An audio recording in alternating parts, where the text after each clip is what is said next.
கிறிஸ்தேசுக்குள் மிகவும் அதிகமாக நேசிக்கப்படுகின்ற அருமையான விசுவாசிகளே, மீண்டுமாக உங்கள் யாவரையும் இறைமைந்தன் இயேசுவின் திருப்பெயரிலே அன்போடு வாழ்த்தி வரவேற்கிறோம். The word of God ministry சார்பாக அன்பின் வாழ்த்துக்களை, ஸ்தோத்திரங்களை இந்த நவம்பர் மாதம் 24ஆம் நாளாகிய இந்த திங்கட்கிழமையிலே நாங்கள் தெரிவித்துக் கொள்கிறோம். இந்த காலை நேர இறை தியானத்தை ஆரம்பிக்கலாம். நமது ஆரம்பம் பிதா, குமாரன், பரிசுத்தாவின் நாமத்தில் உள்ளது. ஆமேன். கர்த்தரை நோக்கி ஜெபிப்போம். சர்வ வல்லமையும் மிகுந்த இரக்கமும் கிருபை நிறைந்த அன்பின் பரலோக பிதாவே, இந்த மகிழ்ச்சியும் ஆசீர்வாதம் நிறைந்த ஆண்டவரே, காலை வேலைக்காக என்று சொல்கிறோம். கடன் போன ஆண்டவரே, இரவு முழுவதுமாய் வாரங்கள் முழுவதுமாய் எங்களை காத்தீர், மழையை தந்திருக்கிறேன். நன்றி ஆண்டவரை. தொடர்ந்து இந்த நாளிலும் உம்முடைய இறைவாத்தின் வழியாக எங்களோடு கூட பேசுங்க. இந்த நாளுக்கு ஒரு செய்தியை ஆண்டவர் எங்களுக்கு தாரும். இந்த நாளின் பாடல் வேலை, ஜெப வேலையை கர்த்தர் எங்களுக்கு ஆசீர்வதியும். அடியார்களை எடுத்து பயன்படுத்தும். இதை கேட்டு பயன்பெறுகிற அனைத்து மக்களுக்கும் உங்களுடைய இறை ஆசிரியர்களை தந்து வழிநடத்தும். இறை மைந்தன் இயேசுவின் மூலம் ஜெபிக்கிறோம் நல்ல பிதாவே. ஆமேன். காலை வேளையில் 127வது பாடலாகி இயேசு ராஜா என்னை ஆளும் நேசா என்ற பாடலை சாரோடு இணைந்து பாடுவோம். 127வது பாடல்.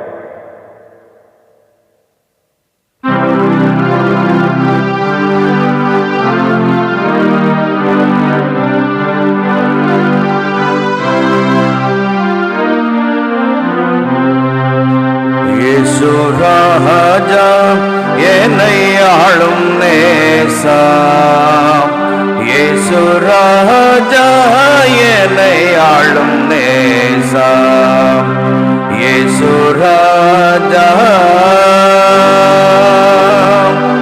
மாசில் ஹாமணிஹான முச்சுடர் மேசியாரசே, மாசில் ஆமணியான முச்சுடர் மேசியாரசே, மனுவேலே மாமரை நூலே தேவ செங்கோலே இங்கனின் மேலே அன்பு செய். இயேசு ராஜா என்னை ஆளும் நேசா, இயேசு ராஜா என்னை ஆளும் நேசா, இயேசு ராஜா.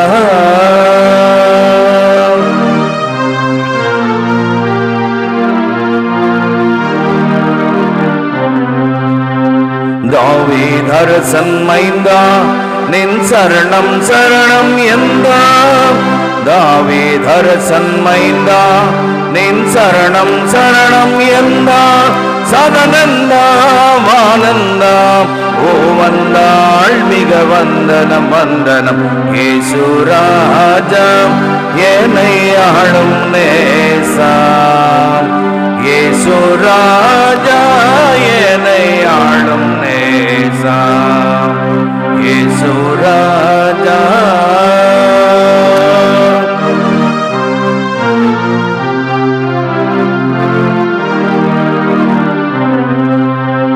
ஐயா என் மனமாற்றி உனது அடிமை எந்தனை தேற்றி, ஐயா என் மனமாற்றி உனது அடிமை எந்தனை தேற்றி, குணமாக்கி வினை நீக்கி கை தூக்கி மெய்மாக்கியம் கொடு. இயேசு ராஜா என்னை ஆளும் நேசா, இயேசு ராஜா என்னை ஆளும் நேசா, இயேசு ராஜா.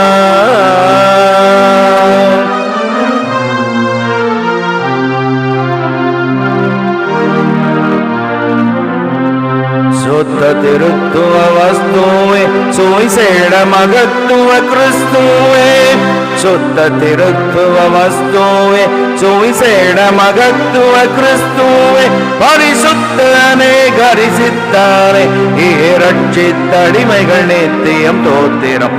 இயேசு ராஜா என்னை ஆளும் நேசா, இயேசு ராஜா என்னை ஆளும் நேசா, இயேசு ராஜா.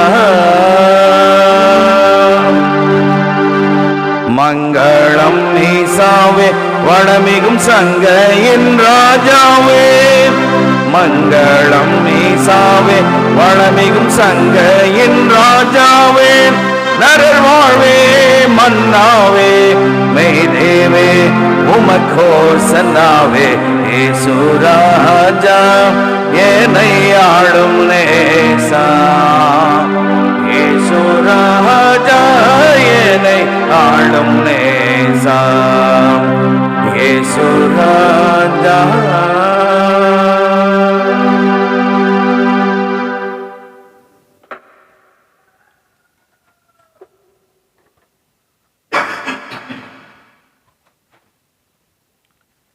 கிறிஸ்து இயேசுவுக்குள் மிகவும் அதிகமாக நேசிக்கப்படுகின்ற அருமையான உடன் விசுவாசிகளே, உங்கள் யாவரையும் இறைமைந்தன் இயேசுவின் திருப்பெயரில் இந்த மகிழ்ச்சியான காலை வேளையில் இயேசுவின் திருப்பெயரில் உங்களை அன்போடு வாழ்த்தி வரவேற்கிறோம். இந்த நாளில் நாம் தியானிக்கும்படியாக தெரிந்து கொண்ட கடவுளுடைய வார்த்தை, அது சங்கீதங்களின் புத்தகம் 122வது சங்கீதம். இது ஒரு சீயோன் மலை திரு பயண பாடல் என்று சொல்லப்பட்டிருக்கிறது. இது தாவீதுக்குரிய பாடல், தாவீது எழுதியதாக நம்ம பார்க்கின்றோம். ஆண்டவரது இல்லத்திற்கு போவோம் என்ற அழைப்பை நான் கேட்டபோது அகமகிழ்ந்தேன். எருசலேமே, இதோ நாங்கள் அடியெடுத்து வைத்து உன் வாயில்களில் நிற்கிறோம். எருசலேம் செம்மையாக ஒன்றிணைத்து கட்டப்பட்ட நகர் ஆகும் என்று ஆண்டவருடைய ஆலயத்தையும், ஆண்டவருடைய ஆலயம் அமைந்திருக்கிற எருசலேம் மாநகரத்தையும் இங்கே மிக அழகாக தாவீது ராஜா பாடுகின்றார். ஆனால் தாவீது ராஜா ஆலயத்தை கட்ட முடியவில்லை, அது நமக்கு நன்றாகவே தெரியும். இதை ஒரு பில்கிரிம்ஸ் சாங், ஜாய், மகிழ்ச்சியில் சந்தோஷத்தில் பாடக்கூடிய ஒரு பாடல் என்பதை நாம் இங்கே பார்க்கின்றோம். அப்போ ஆண்டவரது ஆலயத்திற்கு போவோம் வாருங்கள் என்ற இந்த செய்தி என்பது ஒரு பொதுவான அழைப்பு மட்டுமல்ல, இந்த நாட்களில் மிக முக்கியத்துவம் வாய்ந்த ஒரு அழைப்பாக பார்க்கப்படுகிறது. நேற்று தினத்தில் ஒரு மிக முக்கியமான நாளை நாம் கொண்டாடினோம், கிறிஸ்து அரசர் பெருவிழா. இயேசு ஆண்டவர் இந்த உலகத்தின் அரசராயிருக்கிறார், நம்மை ஆட்சி செய்கிறவராயிருக்கிறார். அல்லேலூயா. இந்த உலகத்தில் இருக்கின்ற எல்லா ஆட்சியாளர்களும் தலைவர்களும் தங்களுக்காய் கொடுக்கப்பட்ட பணிகளை சரியாக செய்யாத போது இயேசு ஆண்டவர் மட்டுமே தன் பணியை மிகச் சிறப்பாய் செய்தார் என்பதை நம்ம செய்தியில கேட்டோம். அதான் உண்மை. அப்போ அந்த ஆண்டவரை நாம் ஆலயத்தில் சென்று தொழ வேண்டும், அந்த ஆண்டவரை நாம் போற்ற வேண்டும், புகழ வேண்டும், அவரை கனப்படுத்த வேண்டும் என்று சொன்னால் ஆலயத்திற்கு செல்ல வேண்டும். அதுதான் இந்த நாளுக்குரிய மிகப்பெரிய அழைப்பாய் இருக்கிறது. அப்போ ஆலயத்தினுடைய மகிமையும் எருசலேமையும் குறித்து தாவீது ராஜா ஒரு மிகப்பெரிய கனவை கண்டு இங்கே இருக்கிறத நம்ம பார்க்கின்றோம். எருசலேம் செம்மையாக ஒன்றிணைத்து கட்டப்பட்ட நகராகும். ஆண்டவரின் திருக்குலத்தார் அங்கே செல்கின்றனர். இஸ்ரேல் மக்களுக்கு இட்ட கட்டளைகளுக்கு இணங்க ஆண்டவரது பெயருக்கு அவர்கள் நன்றி செலுத்துவார்கள். இஸ்ரவேல் மக்கள் ஆண்டவருடைய நியாயத்தீர்ப்பை பெற்றுக்கொண்டார்கள் இல்லையா? அதை பெற்றுக்கொண்டு அந்த கட்டளைகளை எல்லாம், நியாயப்பிரமாணங்கள்லாம் பெற்றுக்கொண்டு ஆண்டவருக்கு நன்றி செலுத்துகின்ற, ஆண்டவரை தொழுகை செய்கின்ற ஒரு அழகான பாடலாக இது அமைந்திருக்கிறது. அங்கே நீதி வழங்க அரியணைகள் இருக்கின்றன, அவை தாவீது வீட்டாரின் அரியணைகள். எருசலேமில் சமாதானம் நிலைத்திருக்கும்படி வேண்டிக் கொள்ளுங்கள். உன்னை விரும்புவோர் வளமுடன் வாழ்வார்களாக. உன் கோட்டைக்குள் அமைதி நிலவுவதாக, உன் மாளிகையில் நல்வாழ்வு இருப்பதாக என்று வாக்குத்தத்தங்களை பார்க்கிறப்போ ஆண்டவருடைய பிள்ளைகளாய் ஆண்டவருடைய இல்லத்துல நாம் போய் அவரை போற்றி மகிழும் போது நமக்கு மிகப்பெரிய ஆசீர்களும் சமாதானமும் சந்தோஷமும் கிடைக்கும் என்பதில் எந்த சந்தேகமும் இல்லை. அப்போ நம்ம வீட்டில் நம்ம ஆண்டவரை தொழுகை செய்யும்போது நம்ம வீட்டில் மகிழ்ச்சியும் சமாதானமும் ஆசீர்வாதமும் இருக்கும் என்று ரொம்ப அழகா 7வது வசனத்தில் சொல்றார். உன்னுள் சமாதானம் நிலவுவதாக என்று நான் என் சகோதரர் சார்பிலும் என் நண்பர் சார்பிலும் உன்னை வாழ்த்துகின்றேன்.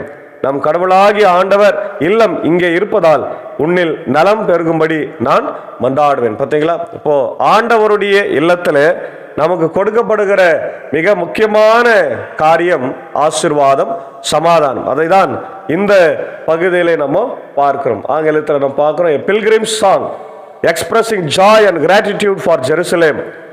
Psalm 122, a prayer for Jerusalem's peace and prosperity, longing for God's presence and peace in his city.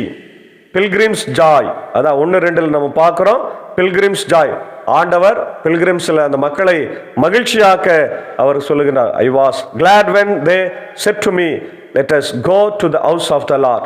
Our feet are standing within your gates, O Jerusalem, expressing joy and gratitude for worship and community. Jerusalem's significance. Jerusalem built as a city that is bound firmly together. If the tribes go up, the tribes of the Lord. There the thrones of judgment stand at the thrones of the house of David, highlighting the Jerusalem's importance in Israel's worship and history. Prayer for Jerusalem. Pray for the peace of Jerusalem. May those who love you be at ease. Peace be within your walls and security within your towers. For my brethren and companions' sake, I will say, peace be within you. For the sake of the house of the Lord our God, I will seek your good, interceding for Jerusalem's peace and prosperity, God's presence. ஆண்டவருடைய வார்த்தை இதுதான் முக்கியமாக நமக்கு சொல்லுகிறது. இது நாளுக்குரிய செய்தியாக. Long for God's presence. Prioritize worship and community. Pray for others. Seek peace and God's best for them. Value God's house. Invest in relationships and spiritual growth. Conclusionல பார்க்கிறோம். Praise God for His presence. Seek Him in all we do. Pray for God's people. Unity, peace and spiritual growth. Live with eternal perspective. Our true home is with God. உண்மையான வீடு நமக்கு இந்த உலகத்தில் இல்லை, பரலோகத்தில் இருக்கிறது என்பதை இங்கே சங்கீதக்காரன் மிக அழகாய் சொல்லுங்க. நம்முடைய வீடோ நம்முடைய குடியிருப்போ பரலோகத்தில் இருக்கிறது என்பதை நம்ம புதிய ஏற்பாட்டில் பவுலடிகளாருடைய புத்தகங்களில் நம்ம பார்க்க முடிகிறது. சில சங்கீதங்களை பார்க்குறோம். 84 சங்கீதத்தில் பார்த்தீங்கன்னா அங்கே கோராகு புத்திரர்கள் அந்த சங்கீதத்தை எழுதியதாக ஒரு வரலாறு இருக்கிறது. யார் அந்த கோராகு புத்திரர்கள்? மோசேக்கு விரோதமாக பேசினவர் 2ஆம் புத்தகத்தில் வருவாங்க. அவங்க மோசே மட்டும்தான், மிரியாம் மட்டும்தான், ஆரோன் மட்டும்தான் பொறுப்பில் இருக்கணுமா, நாங்களும் இருக்கணும்னு சொல்லி ஆண்டவர்கிட்ட சண்டை போட்டவங்க. அப்போது ஆண்டவர் அவர்களை மிகப்பெரிய ஒரு தண்டனைக்கு உட்படுத்தினார். பூமி பிளந்து அவர்களை விழுங்கி போட்டது. பிற்காலத்தில் அவர்கள் ஆலயத்தில் இருந்து ஒதுக்கி வைக்கப்பட்டது. அதுக்கப்புறம் அவங்க சேர்த்து கொள்ளப்படுறாங்க. சேர்த்து கொள்ளப்பட்டாலும் அவங்க ஆலயத்துக்கு போகாத ஒரு சூழ்நிலை இருக்கிறது. அந்த நேரத்தில் அவங்க எழுதப்பட்ட ஒரு சங்கீதம் 84. ஆண்டவரே, உம்முடைய ஆலயத்தில் வருவதற்கு எங்களுக்கு இடம் கொடுங்கள் என்று சொல்லி எழுதப்பட்ட ஒரு சங்கீதமாக இருக்குது. அதுதான் நம்ம இந்த சங்கீதம் 84 1-10 பார்க்குறோம். 1000 நாளை பார்க்கிலும் உம்முடைய பிரகாரங்களில் செல்லுகின்ற ஒரே நாள் நல்லது என்று சொல்லப்பட்டிருக்கிறது. Longing for God's presence. Isaiah 2:1-5 nations flowing to ஜயோன்.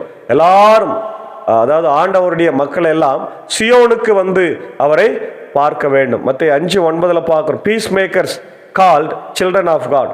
கடவுளுடைய மக்கள், சமாதானம் பண்ணுகிறவர்கள் பாக்கியவான்கள், அவர்கள் ஆண்டவரின் பிள்ளைகள் என்று சொல்லுவார்கள். எபிரேயர் 12:22-24 சியோன் மலையை பற்றி நம்ம பார்க்குறோம். அதுதான் இந்த நாளுக்குரிய செய்தியாக பார்க்குறோம். எரேமியா 29:7 பார்க்குறோம். Pray for the peace of the city. எருசலேமினுடைய சமாதானத்திற்காக வேண்டிக் கொள்ளுங்கள் என்று பார்க்குறோம். 1 ராஜாக்கள் 8:41-43 பார்க்குறோம். சாலமோனுடைய ஜபம், ஆண்டவரை நோக்கி அவர் ஜபிக்கின்றதை நம்ம பார்க்குறோம். வெளிப்படுத்தின விசேஷம் 21:1-4 புதிய எருசலேம் நம் மத்தியில் இறங்கி வருகிறது, அதற்காக ஜபிக்கும்படியாக நம்ம பார்க்கிறோம். அன்பான தேவ பிள்ளைகளே, காலை நேரத்தில் ஆண்டவருடைய இறை பிரசன்னம் நம்ம மத்தியில் இருக்கிறது. அது மட்டுமல்ல, நாம் அவருடைய ஆலயத்தில் போய் அவரை தொழுகை செய்யணும். இன்னைக்கு நம்முடைய ஆலய தொழுகையை நம்ம எப்படி பார்க்கிறோம்? இன்னைக்கு ஆலயத்தை நிறைய ஆயர்களும் சபையாரும் என்னவா மாற்றியிருக்கிறாங்கன்னா, கல்லர் கொகையாக மாற்றியிருக்கிறாங்க, மார்க்கெட் பிளேஸாக மாற்றியிருக்கிறாங்க, வியாபாரம் செய்கிற இடமாய் மாற்றியிருக்கிறாங்க, அரசியல் செய்கின்ற இடமாய் மாற்றியிருக்கிறாங்க.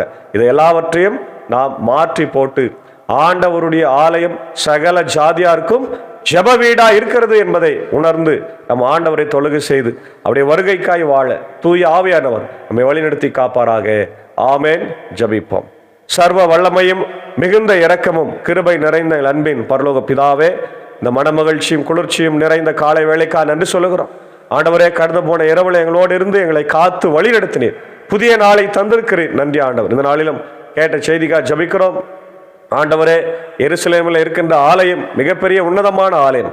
அங்கே நீதி வழங்கப்படுகிறது, மக்கள் செல்லுகிறார்கள், அங்கே அமைதிக்காய் வேண்டிக் கொள்ளப்படுகிறது. நாங்களும் கூட இப்படி திருச்சபைகளிலே எங்கள் மக்களுடைய நன்மைக்காக, அமைதிக்காக, சமாதானத்துக்காக, இப்படி திருச்சபைகளின் அமைதிக்காக, சமாதானத்திற்காக வேண்டிக் கொள்ள ஆண்டவர் எங்களுக்கு கிருபை தர வேண்டும் என்று ஜெபிக்கும். இந்த நாளில் இந்த இறை வார்த்தையை பார்த்து கேட்டுக்கொண்டிருக்கிற ஒவ்வொரு மக்களையும் ஆசீர்வதிங்க.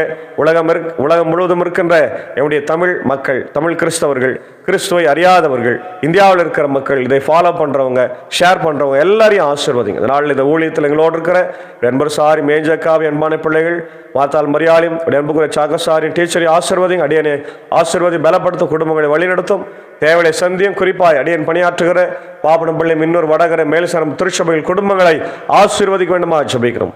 ஆண்டவர், நாங்கள் சார்ந்திருக்கிற இந்திய சுவிசேஷ லுத்தரன் திருச்சபை, 3 சபை சங்கங்கள், போதகர்கள், ஊழியங்கள், ஸ்தாபனங்கள், பள்ளிக்கூடங்கள், பெதஸ்தா மருத்துவமனை திறக்கப்பட வேண்டுகிறோம் ராஜா.